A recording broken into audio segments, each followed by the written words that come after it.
Let's get right to it. We've only got about, Tony, we've got about, an hour left? I won't be here, you guys can. We're going to recreate Airheads later on tonight when we take over the station. As we do, it would seem like every couple of weeks, we send up the special bat signal. Monique Chartier saw it from afar and has, again, responded to our crying need for help here. It's been nuts this week. Of course, Monique is with, as I like to say, the queen of all acronyms in Rhode Island. She's with every acronym that matters. Rhode Island Center for Freedom and Prosperity, Rhode Island taxpayers, actively working against tolls legislation. We're going to hear how she feels about the Paw Sox, and really there for all of us, spreading information and just getting the word out. Been an invaluable resource here in Rhode Island over the last several years, actually.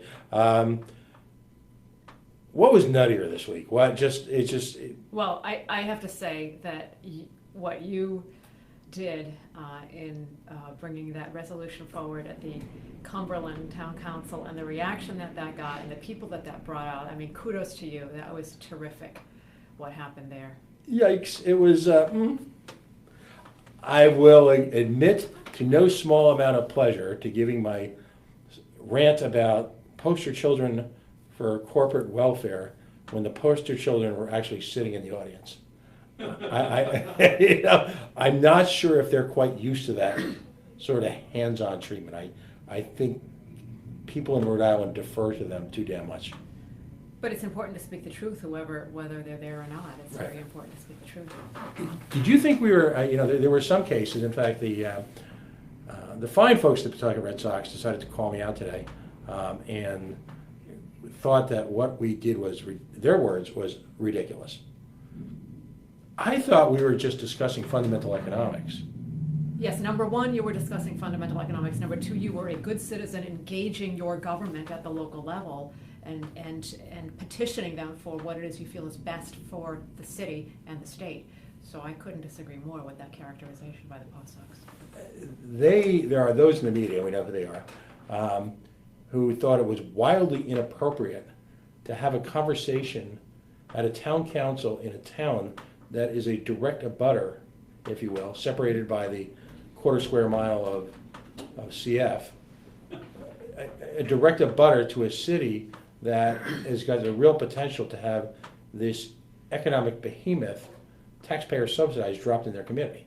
Is that inappropriate? No, it's not in the least inappropriate. It has to be part of the discussion. It has to be part of the discussion, and it was very important that you brought it up. But I mean, it's like an enormous celestial body that would be sucking all the economic, seems to me, dollars to it away from Cumberland, the town that you live in. I mean, I think it's a totally appropriate discussion to have. And that's why I guess I was baffled by the reaction. It's hard to surprise me anymore. I was kind of surprised. For the record, I had conversations with every single person on the city council. Oh, nice. Prior to. That's awesome. All right, and not a single one had evidenced any concern about having the resolution on. Okay. Now I have to ask. Mm-hmm. You don't have to answer if you don't want to. Did you speak to them as to how they might vote on the resolution? I asked them to vote in our favor, and Okay. I made, in the case of Mr. Shaw, I spent an hour and a half on the phone with him, Oh my God. discussing all the implications. Let's just say this: I can't expect everyone to always agree with me, Oh, sure. even though I'm always right. But the issues that we try to advance here are very similar in one respect to the issues that you advance. They're well researched, they're thought out, and we attempt to articulate a clear vision. Right. And you can agree or disagree with that, but the notion, as one city councilman said, that he didn't know enough about it, is troubling in a couple of different perspectives. Number one, because I made so much information available to them.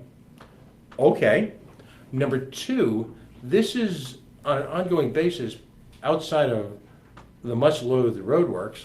This is the largest investment in a private enterprise in recent Rhode Island history, immediately on the heels of the single biggest failure in Rhode Island history in investment in private enterprise. So the notion that you are a sitting councilman in a town that's a direct abutter and claim ignorance as And to. let's just add a very high-profile issue, whether or not the Pawsox should have taxpayer involvement has gotten a lot of attention in the media, which is a good thing. Right. So to So, not, are you, I mean, I want to say to them, are you kidding me? Really?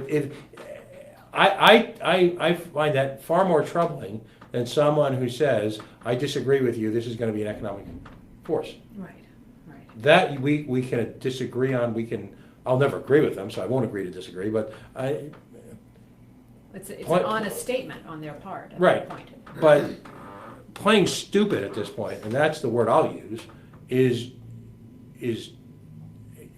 you're an elected official, damn it. It's your job. No one makes anyone run for office. No one. The last time I checked, no one were going door to door, grabbing people and making them run for office. You chose to do that, and there are benefits that accrue to you on a personal level. You know, to that, to your reputation, to your ability to do business in the state, that come with that. But damn it, do your homework. Absolutely. I had brought this issue up before the town council 2 months before that, and reached out to them at that time and said, at some point, I was going to be bringing this on as a resolution. Oh, So, please spare me. right.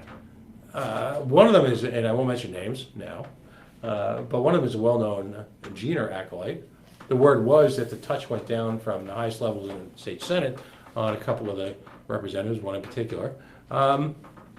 So, I mean, what I look to say to you, and what was interesting, despite having extended conversations with them beforehand, if you've been in your many public meetings, and when you've been the center of the bleep storm that occurred this week, for that elected representative to studiously avert my gaze in the post-mortem, if you will, afterwards, and not to come over and say, hey, listen, for this reason, I did it, that means Whoa, you're a wimp. whoa. I mean, that's You hear that, buddy? that's- You're a wimp, all right? I mean, Basically, he's backing down and sort of avoiding you in a way. well, I know, absolutely, and I'm used to, as Tony can tell you, I'm used to people trying to avoid me, but, so I don't take that personally, but, I mean, come on, man up. Crickets from them, despite the fact that I called all of them, And not to say that, so you don't feel strongly enough about your position to stand up and say, this is how I feel, and, Pat, we disagree, and, After I made about a 20-minute presentation, afterwards, I asked them if you had any questions. They did not have a single question for me. Because that would have meant going on the record. oh, I see. Now, the council president and one of the councilmen were in our corner, not just because they agreed with us, but what I thought was remarkable at the council president's efforts was that he made sure the process worked for us. Oh, All right, he was very fair and made it clear that this was a legitimate response and a legitimate question, despite what the naysayers. Now, there is one media figure who is overtly in favor of it. He's personal friends with the mayor, who, I don't know, if you have a chance, watch the mayor's presentation if you can bear it. It wasn't good. Who's clearly interested in swaying public opinion. What's appalling is that after years of ranting against the establishment, that media figure would now seemingly choose to ally themselves with him. To what end, I'm not sure. But if hypothetically you were a host on a local radio station that had an afternoon drive time show and were interested in developing a relationship with these people, you might do that. Hypothetically. totally hypothetically. Totally hypothetically. Or as the kids like to say now, I'm asking for a friend. So where this goes, we will be on the docket in October on other town council meetings. So town council people coming to a town near you. Pertaining to the Pawsox? Yeah, we're gonna do the same. This isn't just a Cumberland thing. As we like to say, we're gonna bring this to other town council meetings. Oh, great. All right? Great. Or as we like to say, it's not a Shelbyville idea, right, Tay? But I want to touch on one other thing. Of course. Thank you. With pertaining to this, as I was leaving work, I was doing some looking, and there was a letter from the Northern Rhode Right. Island Chamber of Commerce expressing opposition to the resolution and expressing support for taxpayer involvement Right. of the Pawsox Stadium. I was frantically looking and I couldn't find the letter to print it out to read it. It is astonishing. Yeah, no, Everything that you're aware. Yeah. They basically say everybody gets subsidies, so why shouldn't the Postdocs? Yeah. Number one, everybody doesn't get subsidies at all, and that is an awful reason, number two, to give subsidies or a guarantee to a private enterprise. The whole argument by that drive time host on WPR AM 630 from 3 o'clock, 6 o'clock at night, 99.7 FM, is that that's how it's done. There's this veneration, and if you go through this, if you can somehow survive this whole town council meeting, there's this veneration for the private-public partnership, which would be great, except it doesn't work. Right. Because fundamentally, one of my themes, nothing is working. We were treated to the notion of a mayor actually saying that this is helping us get money for fixing the roads in Cumberland. Well, wait a minute. It's our damn money. It's our taxpayer money. You're not giving me anything. It's pathetic. Right. And Exactly. so I call it now the Northern Rhode Island Chamber for very large business. Because if you look at that same letter, if you go down the left-hand side, it's a who's who of corporate welfare cases. Twin River, millions of dollars a year, and actually, the state of Rhode Island actually cuts Twin River back a check for a few $1 million a year for advertising. Okay, sure, lots of businesses get that. Not. That's right. Bank of America, enough said. It's disgusting. Not mentioned there, but clearly a welfare case is CVS. They don't do great things for the community. If all of these businesses that are in this, well, I think it would, and I hope I don't get this wrong, but I believe it's Partridge Snow and On. Oh. Yeah, okay. Yeah, I'm not seeing them showing up on any pro bono criminal cases anytime soon. Yeah, that was a shot. That was a smear. Sorry, but I meant it. It's a who's who of corporate cronies, and I never occurred to me when I was writing my speech that they would be literally sitting 5 feet in front of me. Astonishing. And So there obviously is real concern that with your action, which is a very reasonable and legitimate action in petitioning your local government, to have them come out that way is obviously concern. well, they throughout this meeting, and the pathology of the entire Paw Sox shtick is never to address real facts. It's if you listen to Mr. Tamboro, who is clearly a respected member of the community, but also clearly desperately holding on to the legacy of an organization that's failing in front of him. I mean, it's got to be, if you're in his position as someone who helped build the Pawtucket Red Sox into what was beloved by Rhode Islanders, seeing it literally crumble before your eyes has got to be horrifying. So I bear him no ill will. He did it's for the children bit. And so people can have a baseball field, so kids can go to baseball games. Well, newsflash, before people pay you to go to those games, you're a business, you make money, and certainly me of all people bears you no ill will to that. As I mentioned in my presentation to them, I wish nothing but success for the Pawtucket Red Sox organization. So one day when they build their own stadium on their own dime, they are successful both on the field and at the ticket counter. Exactly. That's what I wish hope for they're them. not on our own damn money. Right. And I don't know how I could have been clearer. Tony suffered through it. Tony, what did I talk uninterrupted? I mean, I know it's kind of a stretch, me talking uninterrupted for 20 minutes. But again, they did not ask me a single question of fact afterwards. And then one of them said he didn't know enough about it. So, and it's not a debate forum, that's a frustration. Yes, It's not a right, forum to right, get up and right. argue your case. You make your point. I was the lead speaker. Right. We'll have different strategies in place for the other town council meetings we go. Now we're learning on the fly. We're citizen activists. We're not lifelong government hacks. Now I have to ask, and you don't have to answer, will you be planning to attend the hearings that will be making the circuit around I the think state? somehow I'll manage to find my way. I mean, God, I may have to come in an unmarked car. Hey T, can I fit in the back trunk still? We might have to drone you in. Tony might be rolling me out, but it'll be interesting to see how these hearings actually take place, how they're constructed. To the council president's everlasting credit, he allowed everybody the time they needed to speak. Oh, excellent. I mean, there were a lot of people from out of town, there were people from in town. Everyone got a chance to talk, everyone got to make their feeling heard. He runs an excellent town council meeting. Do you know in Cumberland, there is open session, public comments at the beginning of the meeting and at the end of the meeting? Wow, that's unusual. Because there are people who can get there early and can't stay, and there are people who can't get there ever on time, me, and can be there later. That's admirable that they help. No, it really is. And so our council president runs a really, I think it's just very well done. It's unfortunate that a significant part of the council, let's just say, weren't exactly guilty of profiles of courage.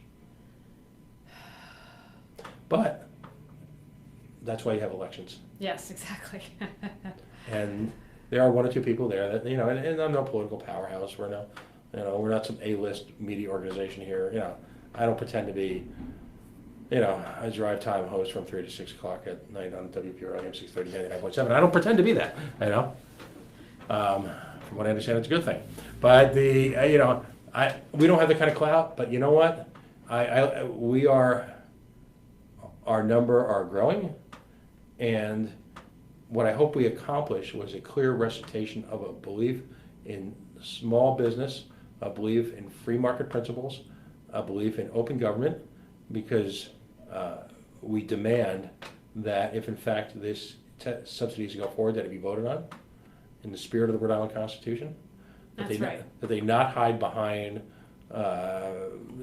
moral obligation bonds, or revenue bonds, or quasi-governmental agencies set up to circumvent the democratic process. That's right. Right? Because if they do that, all hell will break loose. Because I'll be there. And I have to ask, I don't hear anybody other than people who would directly benefit from it speaking in support of taxpayer participation in this situation. Generationally, and the internet has obviously helped, we put the lie to the notion of ancillary benefits. Earlier this evening, I had Neil DeMaus on, author of Field of Schemes. Yes. And folks, if you're just tuning in, please, not because of anything I did, I essentially asked him some questions and let him roll. You need to listen to there's a handful of interviews up on fightthestadium.com that if you're a taxpayer in the state of Rhode Island, you need to listen to, because they really put the big lie to this twisted notion that there's any benefit to be had to the community at any level, in any shape or form. It's a private business. They need to pay their own damn bills, just like everybody else. And I'm going to put a call out to the Gatsby Business Network, because you reflected on the letter from the Northern Rhode Island Chamber of Commerce. Put that letter up on the website, because if you look at Providence Chamber of Commerce and you look at now the Northern Rhode Island Chamber of Commerce, so these are the only two I have experience with, so I won't speak to others.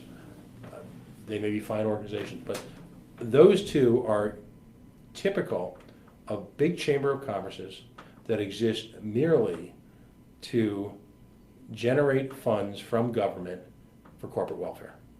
They serve no other purpose at this point. The gentleman who runs the Northern Rhode Island Chamber of Commerce pointed to his 24-year history.